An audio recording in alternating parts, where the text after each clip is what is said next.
کہ تمہاری بیٹی بد کردار ہے، اس کی شادی نہ کرو، بلکہ اسے کہیں دور بھیج دو، ورنہ یہ تم لوگوں کے لیے عذاب بن جائے گی۔ مجھے لوگوں کی باتوں پر بہت رونا تھا۔ لوگ بہت پتھر دل تھے، انہیں کسی کے احساسات سے کوئی غرض نہیں تھی۔ 3 سے 4 جگہ پر شادی کرنے کے باوجود بھی میری بیٹی کا گھر نہ بس سکا۔ وہ دوسرے ہی دن طلاق لے کر آ جاتی۔ اب تو رشتے آنا بند ہو گئے تھے۔ زریاب کو بیٹی کی فکر نے دل کا مریض بنا دیا۔ میری بیٹی جو پاک دامن تھی، لوگوں نے اس پر بہتان لگا لگا کر اسے نیم پاگل کر دیا تھا۔ میں ہر روز اپنی بیٹی کو سمجھاتی کہ لوگوں کی باتوں پر دھیان نہیں دیا کرو، لیکن جس پر گزر رہی ہو وہ بہتر جانتا ہے۔ میری بیٹی نے اپنے نصیبوں سے بہت مار کھائی تھی۔ ایک روز صبح فجر کے وقت میں اپنی نیند سے اٹھی تو زریاب پر نظر پڑی، جو بے سود لیٹے ہوئے تھے۔ میں نے جیسے ہی ان کے ماتھے پر ہاتھ رکھا تو ان کا جسم بالکل ٹھنڈا ہو رہا تھا۔ میرے ہاتھ پاؤں پھول گئے۔ جب اپنے شوہر کو ڈاکٹر کے پاس لے کر گئی تو ڈاکٹر کی بات سن کر پیروں تلے سے زمین نکل گئی۔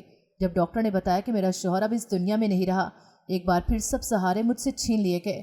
میں پھر خالی ہاتھ رہ گئی تھی۔ ایک طرف بچی کی طلاق کا دکھ تو دوسری طرف اپنے شوہر کی موت کا غم، دونوں نے مل کر میری کمر توڑ دی تھی۔ مجھے اب تو اپنے رب سے شکوہ ہونے لگا تھا، کیا میرے نصیب میں خوشیاں نہیں تھیں؟ میری عدت پوری ہوئی تو پھر سے میں اپنی بچی کے رشتوں میں جت گئی۔ مجھے اپنے سے زیادہ اپنی بچی کی فکر تھی کہ میری بچی کا گھر بس جائے۔ میری زندگی کا کوئی بھروسہ نہیں تھا۔ ایک روز پاس گاؤں کی ایک دائی آئی، جو آئی تو کسی اور گھر تھی، لیکن سانس لینے کو ہمارے گھر ٹھہر گئی۔ میں نے پانی دیا تو پانی پی کر جانے لگی، لیکن سامنے میری بیٹی کو دیکھ کر مجھ سے پوچھنے لگی کہ تمہاری بیٹی شادی شدہ ہے کیا؟ میں نے اپنی بچی کی طرف دیکھا اور دائی کو بتایا کہ 3 بار طلاق ہو چکی ہے۔ لڑکے والے کہتے ہیں کہ میری بچی بد کردار ہے، جبکہ میں جانتی ہوں کہ میری بچی میں کوئی عیب نہیں، وہ پھولوں کی طرح معصوم ہے۔ دائی نے حیرانگی سے میری بیٹی کی طرف دیکھا اور میرے قریب آ کر مجھے اپنے تھیلے میں سے کچھ پکڑایا اور کہا کہ رات کے وقت جب بیٹی بستر پر جائے تو اس کے جانے کے بعد یہ بستر پر رکھ دینا، تمہاری بیٹی کا گھر بس جائے گا۔ مجھے پہلے تو اس چیز سے بہت حیرت ہوئی، لیکن پھر اپنی بچی کے گھر بس جانے کے لیے میں کسی بھی حد تک جا سکتی تھی۔ میں نے بیٹی کے رات سوتے ہی اس کے بستر میں وہ کالے رنگ کا چھوٹا سا لفافہ رکھ دیا۔ میری بیٹی 7 رات چیختی رہی۔ مجھے بہت حیرت ہوتی، اس پیکٹ میں ایسا بھی کیا ہے جو بیٹی رات چیختی رہتی ہے؟ اگلی صبح آ کر کہتی کہ اماں مجھے نہیں کرنی شادی، میرے بستر پر کچھ کاٹتا ہے مجھے۔ میں اپنی بچی کو سمجھاتی کہ تھوڑا صبر رکھ لو، کچھ دن کے بعد تیرا گھر بس جائے گا۔ وہ بھی بیچاری میری بات پر آمین کہتی، رات بھر تکلیف برداشت کرتی رہتی۔ ایک دن تجسس کے مارے میں بیٹی کے کمرے رات کے وقت چلی گئی، لیکن سامنے کا منظر دیکھ کر میری روح کام گئی۔ جب میری بیٹی کے بستر پر عجیب سے کیڑے رینگ رہے تھے اور کالے لفافے کو پھاڑ کر اس میں سے کچھ کھا رہے تھے، میں نے جلدی سے اپنی بیٹی کو جگایا اور کہا کہ چلو اس کمرے سے چلو۔ میری بیٹی نے جلدی اپنے کپڑے جھاڑے اور جلدی سے اٹھ کر میرے ساتھ آ گئی۔ میں نے اب دوبارہ وہ پھٹکری نہیں رکھی تھی۔ ایک دن وہ دائی دوبارہ میرے گھر آئی اور کہا تمہاری بیٹی کا گھر بس گیا یا نہیں؟ میں نے دائی کو ساری صورتحال بتائی تو وہ کہنے لگی یہی اس کا علاج ہے، تمہاری بیٹی پاگل ہو چکی ہے اور وہ دوائی اس کے علاج کرے گی۔ میں روتی رہی اور سوچتی رہی کہ میں اپنی بیٹی کو کیسے مار سکتی ہوں، لیکن میری بھی اب بس ہو گئی تھی۔ میں بھی بہت بیمار رہنے لگی تھی، مجھے اپنی بیٹی کی فکر ستانے لگی۔ میں اپنی بیٹی کو ایک ڈاکٹر کے پاس لے کر گئی۔ ڈاکٹر نے میری بیٹی کا معائنہ کیا اور کہا کہ آپ کی بیٹی کا قصور نہیں، آپ کی بیٹی بالکل پاک دامن ہے۔ یہ سب باتیں تو میں جانتی تھی، لیکن اصل حقیقت جو ڈاکٹر نے مجھے بتائی، جسے سن کر میرے رونگٹے کھڑے ہو گئے۔ جب ڈاکٹر نے بتایا کہ میری بیٹی کو بچپن میں کوئی گہرا صدمہ لگا تھا، جس وجہ سے میری بیٹی ہر مرد کو اپنے پاس پا کر گھبرا جاتی ہے اور لوگوں کو لگتا ہے کہ وہ بد کردار ہے، میں نے اپنی بیٹی سے پوچھا کہ ایسا کیا ہوا تھا جس کا تم نے اتنا گہرا اثر لیا؟ جس پر میری بیٹی نے جو بتایا میرے رونگٹے کھڑے ہو گئے۔ اس نے مجھے بتایا کہ بچپن میں اس کے ساتھ اسکول کے ایک لڑکے نے زیادتی کرنے کی کوشش کی تھی، جس وجہ سے میری بیٹی نے اس کا صدمہ دل و دماغ پر سوار کر لیا تھا، اور جب کوئی مرد اس کے پاس آنے لگتا تو وہ گھبرا جاتی۔ مجھے تو حیرت اس بات کی تھی کہ ہمارے مطابق ہم نے اپنی بچی کا بہت خیال رکھا، لیکن شاید زندگی کا دوسرا پنا پڑھنا بھول گئے تھے، جس کی سزا ہماری بچی آج تک بھگتتی آ رہی تھی، اور ہم اس بات سے بالکل لا علم تھے۔ ماں باپ اپنے بچوں کی تربیت، تعلیم، خوراک پر تو توجہ دیتے ہیں، لیکن یہ بات فراموش کر دیتے ہیں کہ بچوں کی زندگیاں بس اسی پر مکمل نہیں ہو جاتی۔ بچوں کی روحانی تربیت کرنا بھی ماں باپ کا فرض ہے، جس میں بچوں کو اس قابل بنانا شامل ہے کہ وہ اپنے اوپر اٹھتی ایک بھی غلط نگاہ کا ڈٹ کر پہچان لیں۔ میں نے اپنی بچی کو سمجھنے میں غلطی کر دی۔ اس کا بچپن میں ڈرنا، گھبرانا، لوگوں میں نہ جانا، ہم اس کی وجہ جان ہی نہیں سکے تھے۔ آج مجھے اپنی بچی کی ہوئے ظلم پر بہت افسوس ہوا۔ کہاں میں تمام عورتوں پر ہوئے ظلم کے خلاف آواز اٹھانا چاہتی تھی، اور کہاں میری اپنی بچی ظلم کا اتنے عرصے سے شکار رہی، لیکن میں اس کے لیے کچھ کر نہیں سکی تھی۔ مجھے اپنی بیٹی کی قسمت پر رونا آتا تھا۔ میری بیٹی بھی میری طرح بہت بہادر تھی۔ زریاب کی بات بالکل ٹھیک ثابت ہوئی کہ ہماری بچی مجھ پر جائے گی، نصیب سے لے کے خوشیوں تک وہ پوری کی پوری مجھ پر تھی۔ میں نے اپنی بیٹی کا علاج کروایا، میری بیٹی کو پر اعتماد بنایا، اس قابل بنایا کہ وہ لوگوں کا ڈٹ کے مقابلہ کر سکے۔ جب مجھے لگا کہ اب وہ بہتر ہے تو میں نے اس کی شادی ایک امیر خاندان میں کر دی۔